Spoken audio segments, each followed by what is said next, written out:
Love you too. Love you too. What's going on with y'all out there?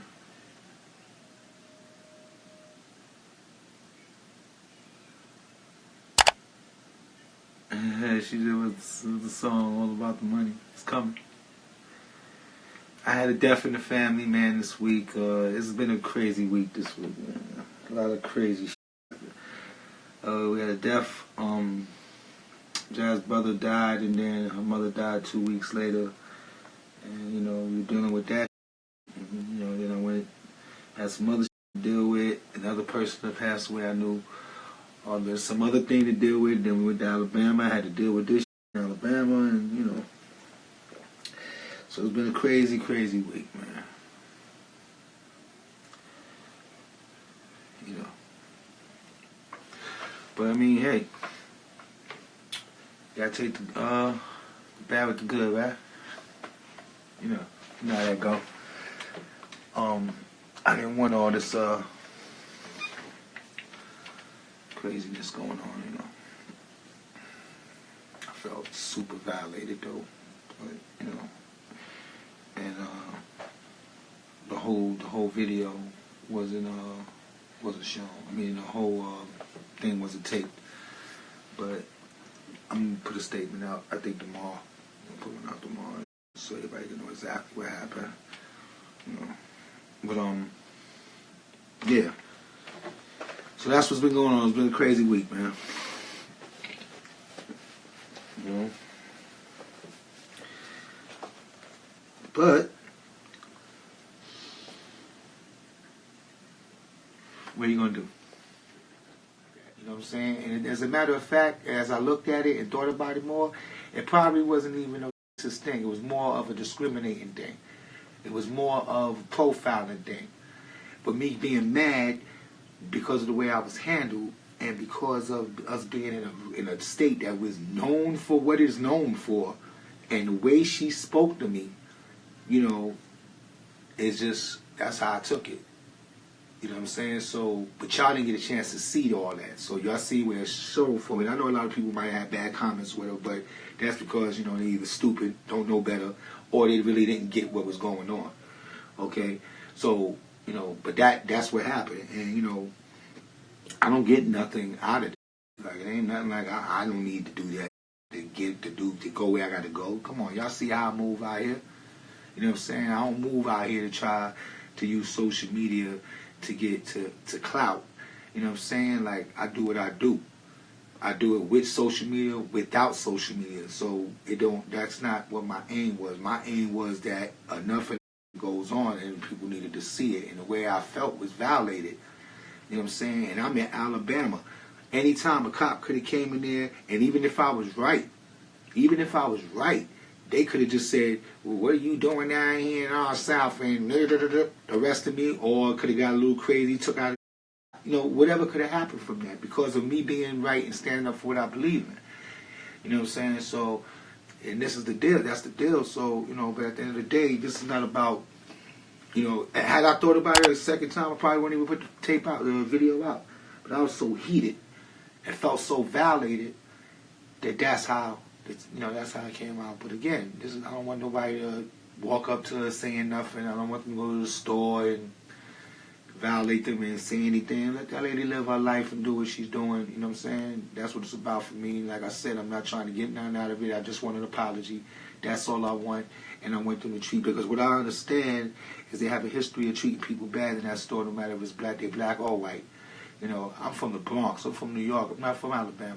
You know what I'm saying? I'm used to a certain thing. You know what I'm saying? I'm not used to somebody just talking to me any kind of way. Even when the people in the airport, in the airplane, they act like you're not supposed to be in first class. Like, some of them is crazy how they talk down and talk a certain way, and they act like you ain't supposed to say nothing because you're in the airport. I'm the wrong one. You know what I'm saying? So at the end of the day, I don't walk around my ass on my shoulders. I don't think I'm better than nobody. I do what I do. I live my life, and I respect everybody. I want everybody to win. I try to help who I can, and that's it. That's what I do. But nobody's going to bully up on me. Nobody's going to disrespect me. Nobody's going to treat me like I'm less than. Nobody's going to talk to me any kind of way. Same respect you want, I want. You know what I'm saying? Which everybody should want. You know, and that's what it's about. You know what I'm saying? This wasn't about clout chasing, like some may think. Anybody that know what I do, anybody that see me know that's not even my aim. That's not even where my heart is at all. But I was really upset. I was upset. 2 times in my whole career, I've been through some. Once in Chicago, and this time. I don't go through that. I'm black and Sicilian. I'm half black, I'm half Sicilian. You know what I'm saying? I don't see color. I got fans all over the world that's different colors and different creeds like that. I don't see that. But most people think I'm Puerto Rican. So when they see me, you know Puerto Ricans get treated the same way blacks do when it comes to the person. You know what I'm saying? So she might have thought I was Puerto Rican and thought she was going to speak to me. That's why I said if a white person would have came in that looked really white and had the hood on, would she have acted the same way? Where she had done the same thing? You know what I'm saying? So that's what that was, and I felt valid. And I was with 3 black other brothers, so that's what made it like, it was like, she. That's what it was. That's how I took it. You know what I'm saying? And, you know, again, if I'm running a business, and the protocol is no hoodies, don't let me walk through the door, because it was the first clerk. Don't let me walk through the door, walk around the store 5 minutes, and then after 5 minutes you want to tell me to take my hood. Another person want to come and take my hood off. The protocol is no hood, so he should have told us that when we walked through the door. And mind you, it was freezing cold in Alabama that day. Freezing cold. So we walked in with the hoodie, but I wear hoodies anyway when I relax in hoodies. Unless I'm on stage or unless I'm doing business, I'll be in my sweatsuits. I like to be relaxed. That's just the way everybody know I be in my hoodies all the time. You know what I'm saying? So she ain't gonna know that, of course. But like I said, when we walked through the door, that was his perfect time to say, yo kid. I mean, not yo kid, but sir, we don't allow hoodies in here. It would have been right there because the door was at the counter. It would have been right there. He would have said it. I don't have a problem with authority. Talk to me respectfully. I'm going to respect your business. That's it. But I'm all the way over there in the refrigerator getting somebody your business, spending my money. You're going to yell at me while people's in the store, and now I become the spectacle. You're looking at me like I did something wrong. Meanwhile, I've been here all this time. This man ain't say nothing. So if the protocol is for him to say something, then the one that really messed up is him, not me. He was supposed to go and this is what it is. She was supposed to get at him and say to him, why didn't you tell him to take his hood off? Don't yell at me across the thing. And here I am, a grown man. I'm not a kid with a hood on. I'm not a kid in there. Well, I'm a grown man with other grown men. You know what I'm saying? And I'm doing a show at the college, at the university, Tuskegee University. I'm here to do a show in the city. You know what I'm saying? Like, this is what I'm talking about. So when people say little comments or get the full story before you make yourself look stupid and say just because you at the opportunity of instant gratification. Know what it is before you talk. Because you say things and you don't know exactly what you're talking about, because it's always going to be the story. It's always going to be 2 sides of the story, and it's always going to be like that. So you got to listen to the story. That's why them cameras is important. But fortunately, the whole story ain't caught on camera. But at least I caught that little bit so that if it did, because they have a camera in their store, they got the whole story. So let's say something would have went down the way it went down there and they're putting their video out. Now where's my video? Where's my word at? But the good thing is that the whole story is there, so you will see everything that happened.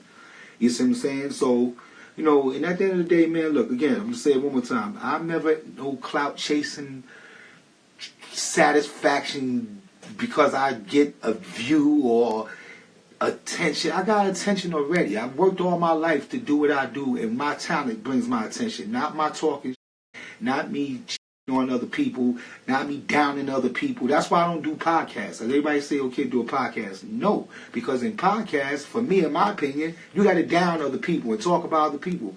I'm not into that. On my show, Capri's Block Party on Sirius XM Fly, I talk about certain things and uplifting things and maybe a little edgy thing here and there, but it's really about the music for me. You know what I'm saying? So that's where I'm at with it. I don't want to be in the dude that the shock dude, the shock value. I don't need that. You know, there's people that do that, and that's good for them. For me, I like doing what I do. I stay in my lane. But I'm not going to let nobody violate me. Man, woman, or child, white, black, spotted, or dotted. And that's just the way it is. You know what I'm saying? And that should be respected. That should be respected. Y'all know me. Y'all know I don't put no. The last big thing we had was with me and Flex. That was the last big hurrah. Like, I don't do none of that. But I felt super, super violated. You know what I'm saying? And, you know, and then I hear that she has a black husband. That's what I heard.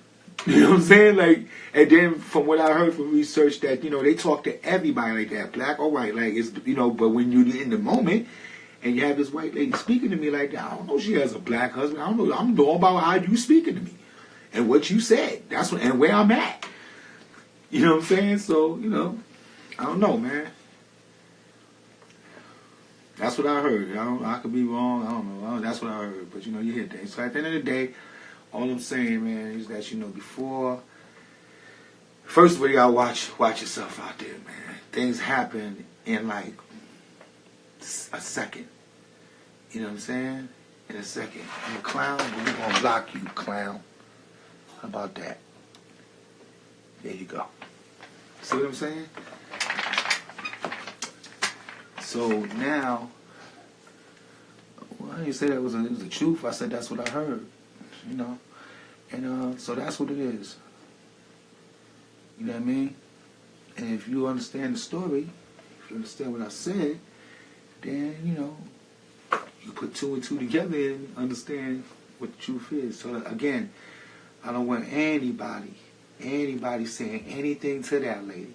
Go to the store like y'all been going to. Give them the business like y'all been giving them. You know what I'm saying? This is not about that. It's not about bothering nobody or nobody or none of that. You know, like I said, had I didn't get so mad and felt so violated, probably wouldn't even put the video out. But at the time, I was really, really pissed and felt like, man, nah, she can't get away with this one. And there's a lot of things I let get away. This one, I just felt like I couldn't get away. And, you know, so that's what it is. And that's where we at with it. And if anybody disagree with it, you know, I don't mean to be insensitive about it, but you had to be there. And if you was there, whoever made a comment about anything negative, if you was there and you was the one going through it and you went through it, probably would have acted worse than I did. Keep in mind, I didn't curse at the lady. I didn't scream at the lady. I was firm in what I said, but I kept it respectful. I just kept it firm. And that's how I'm doing it. And I would do it again in the same situation if it was the same situation. You know what I'm saying? And that's it, man. You know, other than that, love is love. God is love. Everything is great. You say you used to work at that gas station? How about that? Rude Man Sound said he used to work at that gas stations. So, you ain't got to say nothing because I know, you know, but I'm sure you seen things that probably wasn't cool.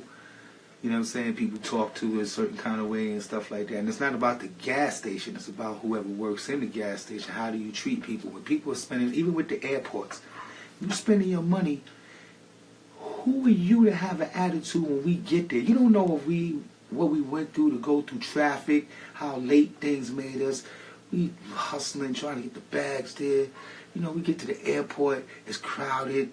You know, unless you have TSA or you got clear, you know, you in the middle of the madness, and then you walk up to the clerk and her face is all pushed out. She don't want to. You say hello to her. She don't say nothing back. Attitude, you know, talk to you a certain kind of way, like, and mad because there's a lot of people there and she's disgusted at all these people in her face. You picked the job. If that's your job, you picked it. Don't get mad because you picked the job that you don't like. You picked that job. You went there and you worked. These people got to go and get where they got to go. You moving slow, line down the street, down the hall. Meanwhile, there's only one thing open. Like, it's like, come on, like, where's your, you know what I mean? Or better yet, you go to a restaurant. Girl, not even a restaurant, like a fast food joint. Girl is behind the counter, like a McDonald's or something like that. I've seen it happen many times. Girl behind a McDonald's counter, and there's a line, and she's moving slow. She ain't got no get up and move. She ain't doing it like that. She's moving slow and dragging her feet. It's the most disgusting in the world. It's like, if I'm a business owner, why would I want my business ran like that? You know what I'm saying? So some people don't know things, and if you say things to them, you're hating or you're attacking them. But it's like the smartest people in the world. You could be the smartest motherfucker in the world. That doesn't mean you have all the common sense. You know what I'm saying? You may have no common sense. You be smart in the books, on the computer, but if I tell you actual reality that goes on a regular daily basis, you can't figure it out, or you don't know how to dissect it, or you don't know how to maneuver, or none of that. You know what I'm saying? So it ain't for everybody. And that's why when people walk around the earth, when people make comments and say mean to people on here or say negative things, it's because that's them already. They walk around the earth like that already. So now they have a device to let you know that that's them already. You see what I'm saying? So as soon as they see something, they say some dumb. And it's usually people that have very low followers, 100 followers, 50 followers, 200 followers, something like that, that say dumb on the net or dumb on IG because they don't have no IG etiquette. They don't have no smarts on how to work with social media. They already was dumb, so now they have a reason, they have a way of showing you how dumb they are.